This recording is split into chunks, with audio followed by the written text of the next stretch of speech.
I've been working on lately playing at a lower volume because like especially in like a big band group, I've been told to play a little bit softer with the same amount of intensity. So like what kinds of things do you do to play like really soft but at an equal intensity? Because everything you play is in that same intensity, but the dynamic range is like this. So what do you work on to like play intense at a lower volume? Put yourself in different situations. So put yourself in a situation where, like for instance, get a trio together with a vocalist or something. A vocalist will really help you. I promise you, man, as far as drummers, a vocalist will definitely help you because you have to really be conscious of people hearing everything that they have to say.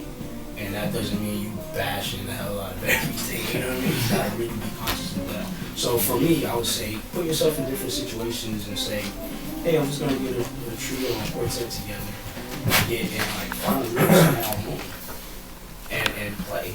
Yeah. And really just be conscious of it and just say, oh man, I'm really loud. You know, play the room. I know you guys have heard that. You gotta play the room. You gotta make sure you're conscious of what's going on in the room. I've come in like different offices here, like the Versa, rehearsing in the Versa's office. It's hard, It's small, and it's like 5-6 people in that band. So everybody needs to be heard, and there's like an upright piano in there. You gotta be able to hear what's going on. So that means sometimes I gotta really check myself and say, hey man, calm down. And really, pay attention to what's going on around me.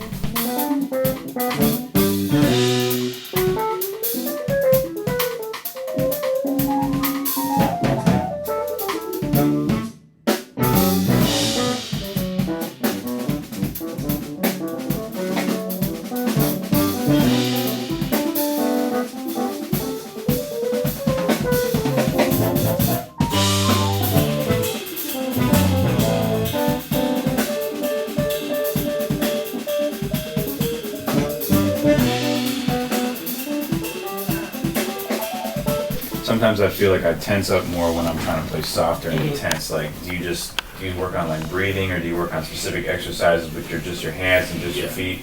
Breathing is big, man. Breathing is something that a lot of people don't talk about as far as musicians in general, but drummers specifically. Breathing and allowing the oxygen to flow through your body and your limbs is super important. And remaining conscious of that at all times, because we as drummers, it's a typical thing. You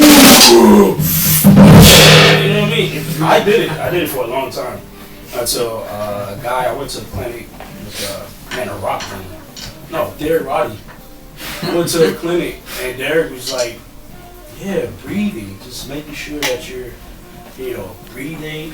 Another thing is for me, I really try my hardest to control my energy, which is that's a daily thing that I'm working on. Just being able to calm your nerves, calm you know, the anxiousness of what it is you're trying to do. It's like, I want to play something cool. It's like, no, just take a deep breath, control your energy.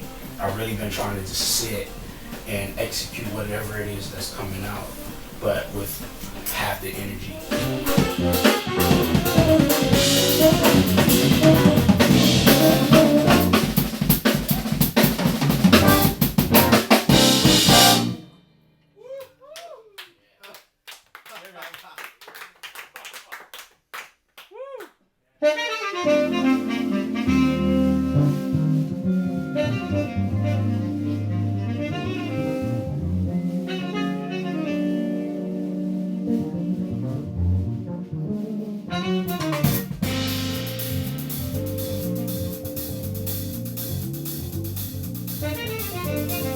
It's like a perfect sense of time. Like there's like at any time in those tracks it didn't feel like you were out of where those were. So like your internal clock and your grid that you're thinking, like everything you play, like he was saying, the double strokes, it's all extremely like clean and perfect. So I mean, yeah, it sounds dope. But like, how did you develop that over the years? Is there like anything you did specifically?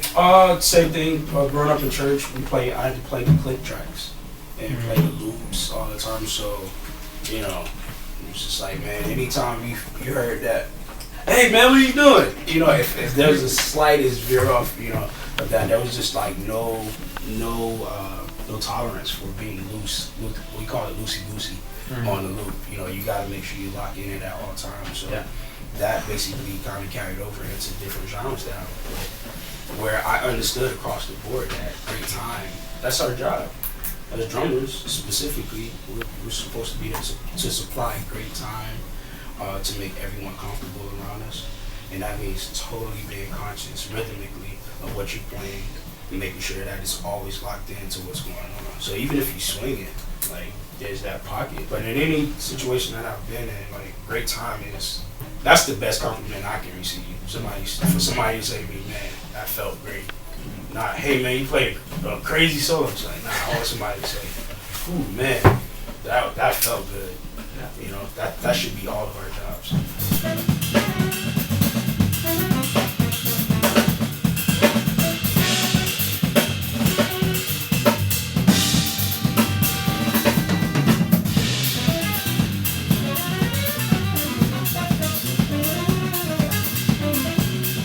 I'm from Germany, Okay, cool, what part? close to Frankfurt. Sweet. So I was wondering, maybe you'd like to tell us or me a little bit about growing up in church, how that whole thing is. Like, I mean, it's obviously like a religion, it's like a church service, but there's this whole music part, and how does it go together? You know, like worshiping God, but also worshiping music, I guess. It was, that's a great question. I want to say, there are a lot of things that I saw a lot of guys pursue in school that I already kind of had a handle on going into college. But I didn't know it going into college, like being able to play from the heart. You know, that was just something that was like, again, you know, you couldn't sit on any instrument in church unless you were coming from the heart. It was definitely with the religious aspect of it, like you're worshiping. You know, it's a form of worship, and you know, you have to do it in the most honest way possible. So if you're not being genuine in what you're doing, it's definitely going to come out in the instrument. And what I found out was that basically goes across the board. That even though I felt, you know, I had those principles in church, I felt the same exact way in jazz. I learned that it's the same thing in jazz.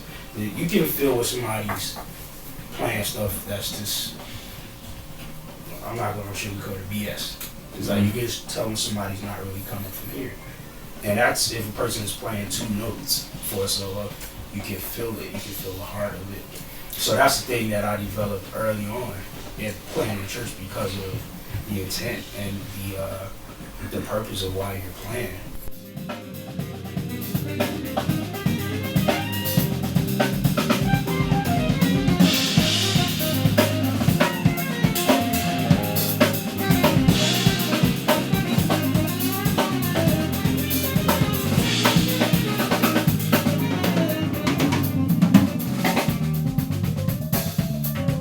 you ever find yourself like thinking too much about what you're gonna play next, and like how do you control that and like let go more and like, you know, let it happen rather than trying to force things? Well, I would say, I would go back to your question, like breathing and definitely taking control of your energy. That's why I do that. Well, that's why breathing and really having control of your energy is super important. Because for me, it helps me get out of that headspace. It's like, for instance, you've all heard that analogy, like your favorite drummer walks in the room and he's sitting in the back. What are you gonna do? It's like, no, you gotta do the same thing. Get the job done. You know, it's being able to control your energy, being able to control your breathing, and just being in the moment, not having any preconceived notions. Because for me, I'll say for me, when I do that, that's when I screw up the worst. I'm like, oh man, in that part of the song, I'm gonna play this field, it's gonna be killing. And it never happens that way. So eventually I stop doing that. So in the moment, you know, you may have more confidence today than you have tomorrow to go for something, and it just feels great in the moment. So just being conscious of the moment. I'm big. I've said that a lot today. I'm super big on the moment.